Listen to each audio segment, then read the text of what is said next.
Well, it's 2024 and it's time for that good part of the cycle. Except those government boys in DC, they're trying to play spoiler and they're suing everybody.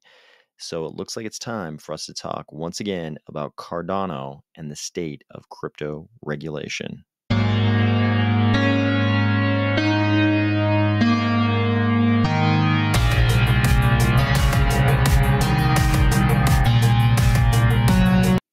If you would much rather fight that gigantic bear in the thumbnail than a bunch of government boys, or if you're finding value in these videos, please consider delegating to the Army of Spies. Stake pool, ticker AOS. Okay, history lesson. You might remember clear back in 2021 on this channel, we discussed these types of headlines that came out around that time. US SEC investigates crypto exchange developer Uniswap Labs. This was pretty big news because Uniswap was the most notable DEX. If you said DEX and asked someone, name a DEX, the first DEX they were probably going to name was going to be Uniswap. And shortly after these headlines came out, or around the same time, contemporaneously, all of a sudden, Uniswap Labs pulled synthetics off their front end. So if there was a crypto asset that mimicked something like a regular SEC regulated corporate security, a stock like Tesla stock or something like that, those types of synthetics were pulled off the Uniswap Labs front end. At that time, there were already other front ends for the Uniswap protocol, so synthetics didn't completely disappear from sort of the Uniswap ecosystem, but it was a really important indicator that Uniswap Labs pulled synthetics off their own front end for their own protocol, the Uniswap protocol.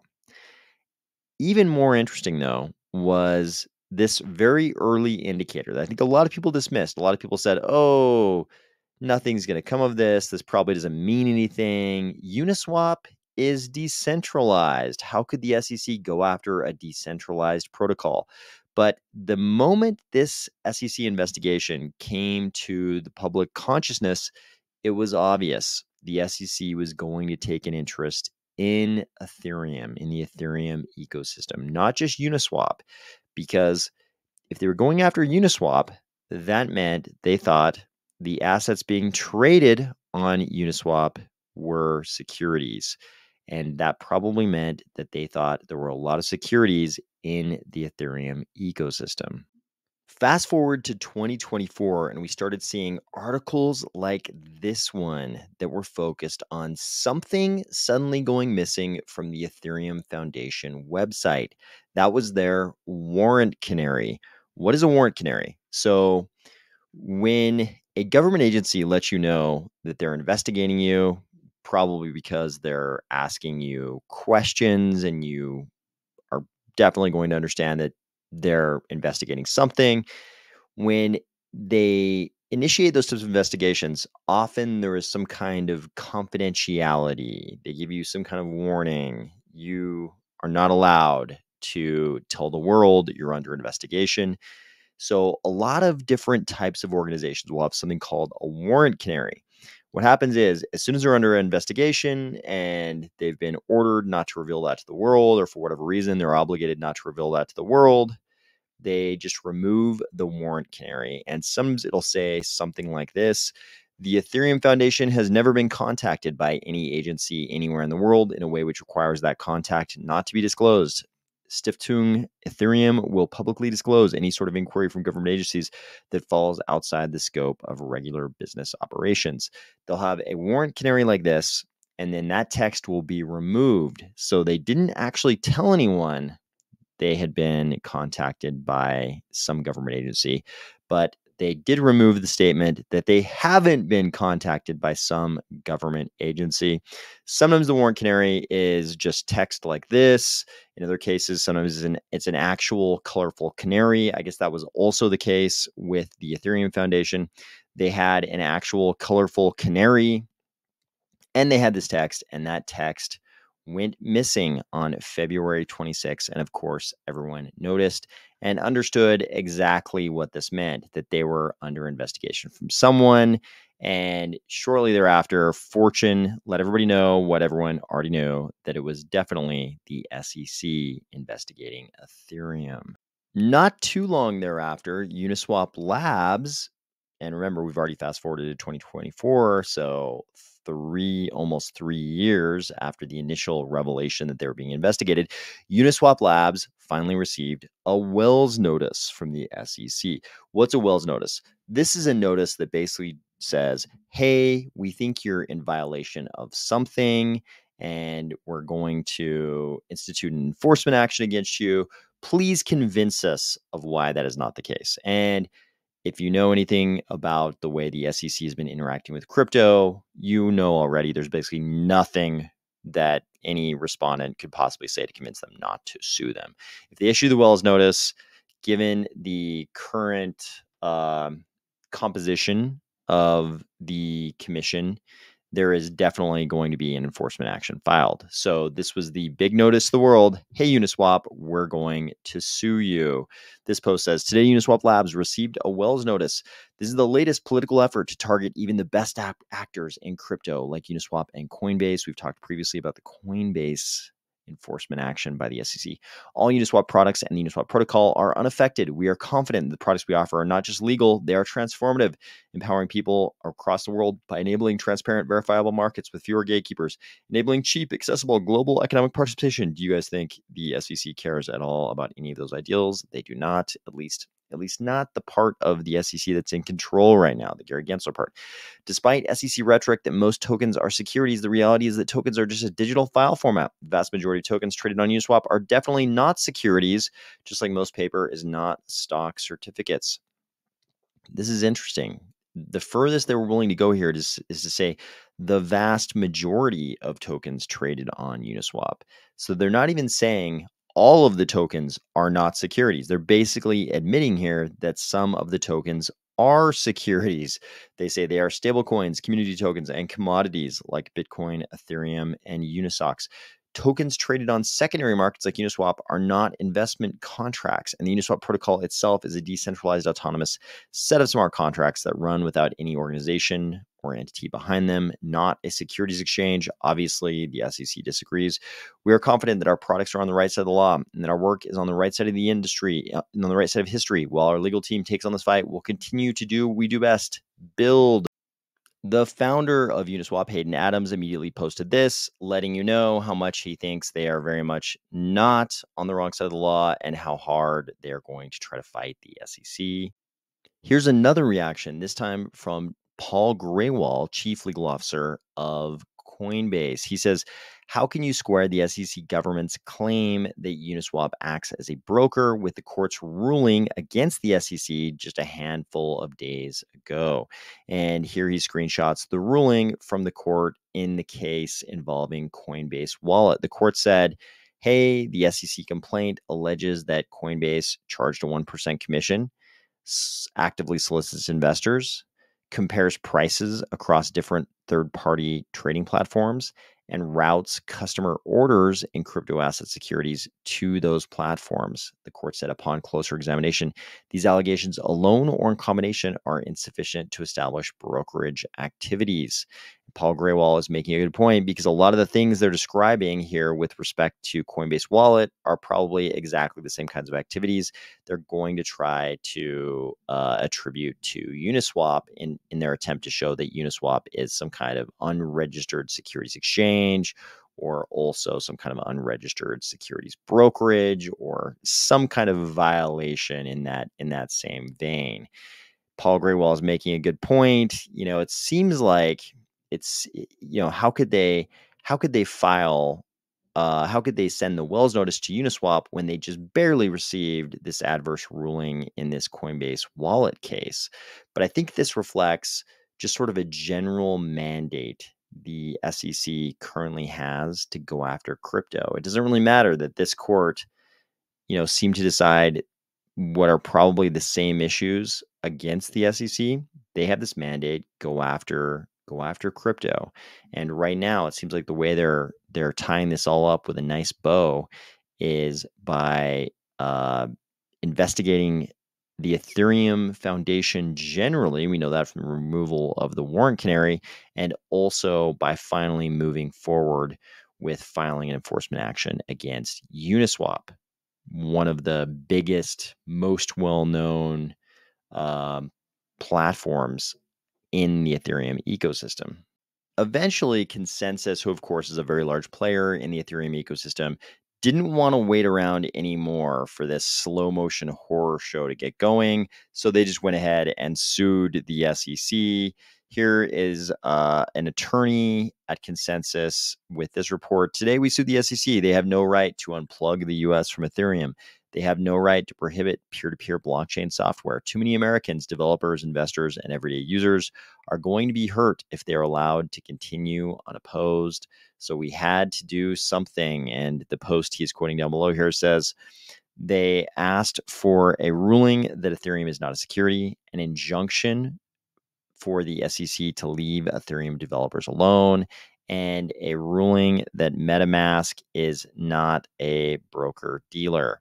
So this is actually good. Like, there are many procedural ways, many procedural paths this lawsuit could go down that wouldn't actually give us, that could result in us actually not getting the kind of clarity on these issues that we would all like. Not for any specific interest in the Ethereum ecosystem, but for all of crypto. Obviously, any kind of a precedent with regard to Ethereum might be useful for us in Cardano. So we're gonna have to wait. This is gonna take a while, and we probably won't see the results of any of this. Either the SEC's eventual suit against Uniswap, any kind of SEC suit against the Ethereum Foundation, or this Consensus suit against the SEC. We won't see the results of these things for quite a while. So we have to ask the question at this point, where does that leave Cardano?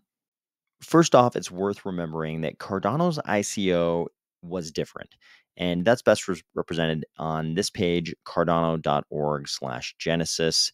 And if you come down here to the actual distribution of the ICO tokens, you see something very advantageous.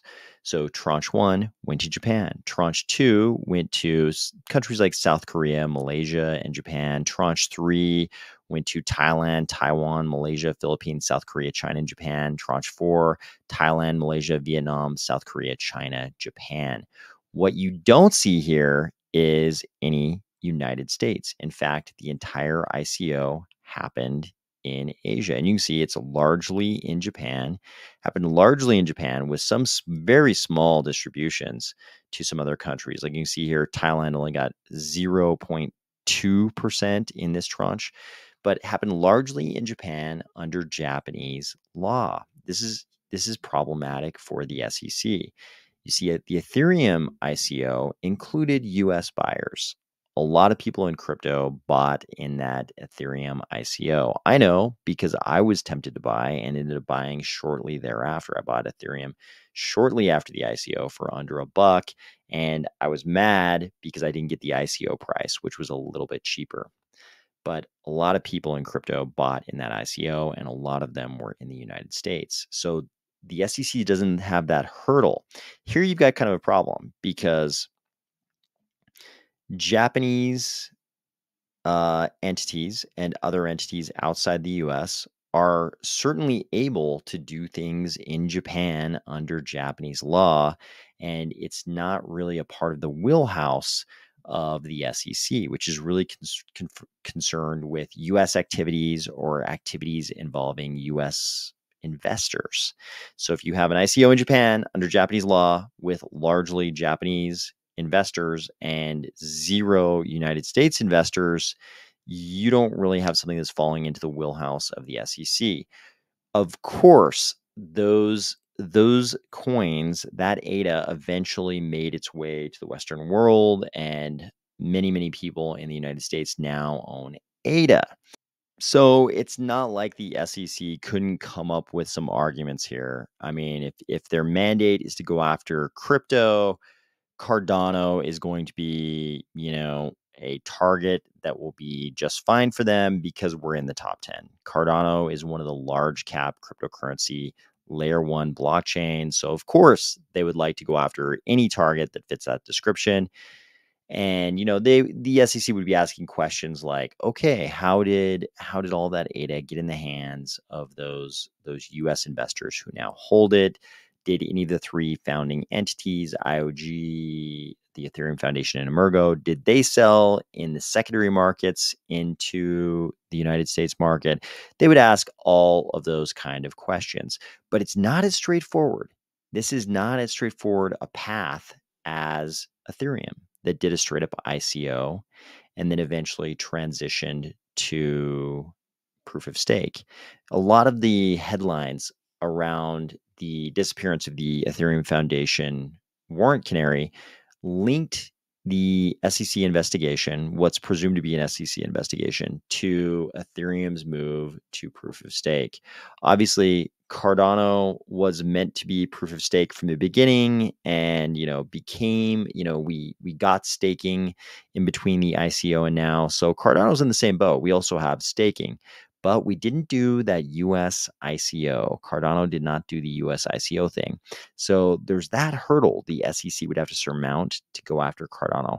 Not saying they won't, just saying they have certain limitations. There's certain bottlenecks in terms of manpower and the number of targets they can go after. Also, the SEC is currently under Gary Gensler, who's very willingly fulfilling this mandate to this obvious mandate to go after crypto, but it might not be Gary Gensler depending on how that election goes in November. It might not be Gary Gensler we're dealing with anymore after, if the election turns out against his team in November. So with a possibly limited amount of time, of course, they're all hoping they're going to win the election and they can just keep going business as usual for another 4 years. And that might happen, but it might go the other way. So they've got a limited number of targets they can go after before the end of this year. Are they going to go after the one that didn't even do an ICO in the United States? Maybe, maybe not. Is it the most straightforward target to go after? No, you've got much better targets. Targets like Ethereum, who they're obviously going after. Targets like Tron, which is a completely different type of target because of the various activities that that ecosystem has been involved in. We won't go into that in this video, but those kinds of more attractive targets, if you're making a short list and you have this bottleneck, this person power limitation, you are going to go after the lower hanging fruit first and the easier fruit. And I think that includes the kinds of ecosystems that they've been going after already. Will they get to all of their top targets, all of their favorite targets before the end of the year? Maybe, maybe they do make it to Cardano. We don't know. So we also have to ask the question, what happens if they do go after Cardano? So if they did make it all the way down their list to Cardano and they went after Cardano, what would happen? We could guess they could possibly go after these guys, input output, along with the Cardano Foundation, just like they seem to be going after the Ethereum Foundation, and they'd probably throw Emergo in there for good measure as the third founding entity. What's not so bad about that? What's not so bad about that is this guy right here is this guy right here has probably been thinking about an eventual battle with the SEC for years and years and years and years, probably going all the way back to his Ethereum days. How do we know that? Because they've been making very good decisions in terms of regulatory pressure all along. They didn't do the ICO in Japan just because Japan is fun. They did the ICO in Japan for regulatory reasons. I think that's very easy. That's very easy to deduce. And all along, as we've covered many, many times on this channel, IOG and Cardano in general as an ecosystem have made very, very smart regulatory decisions. This guy has probably game planned his grand battle strategy against the SEC every single day for years and years and years, going all the way back to his role as a founder of Ethereum. He's probably been preparing for this for most of the last decade. That's probably been one of the primary programs running at the forefront of his mind. And he's also the kind of guy who would probably not give up in that fight. We just read the announcement of the founder of Uniswap about how hard they were going to fight the SEC. I think you would get a whole bunch of fiery YouTube videos from this guy talking about waging the fiercest battle the SEC has ever seen. That's reason number one why it wouldn't be the end of the world if Cardano was attacked by the SEC. But there's another reason that might be more relevant to each of us as individual members of the Cardano ecosystem. Here's another post from Paul Graywall, Chief Legal Officer of Coinbase, pointing out something that's very relevant in this kind of scenario. Let's imagine the SEC did go after Cardano. They sue the Cardano Foundation, IOG, Emergo. What do we as individual members of the ecosystem do? So, first of all, we know everything will be fine. We watched Ripple go through this whole thing. We watched Coinbase get sued. We watched Kraken go through, I think multiple times now, go through conflict with the SEC. Now the Ethereum Foundation is obviously under investigation. Uniswap's under investigation. And what happened to each of those ecosystems? Business kind of carried on, as usual. Everything was fine. Ripple and the whole XRP army are still around.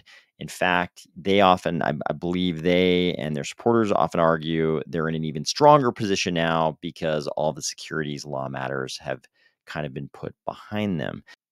On top of that, though, Paul Graywall is saying here, we appreciate the Second Circuit confirming today what is clear under the federal securities laws. There's no private liability for the secondary trading of digital assets on exchanges like Coinbase.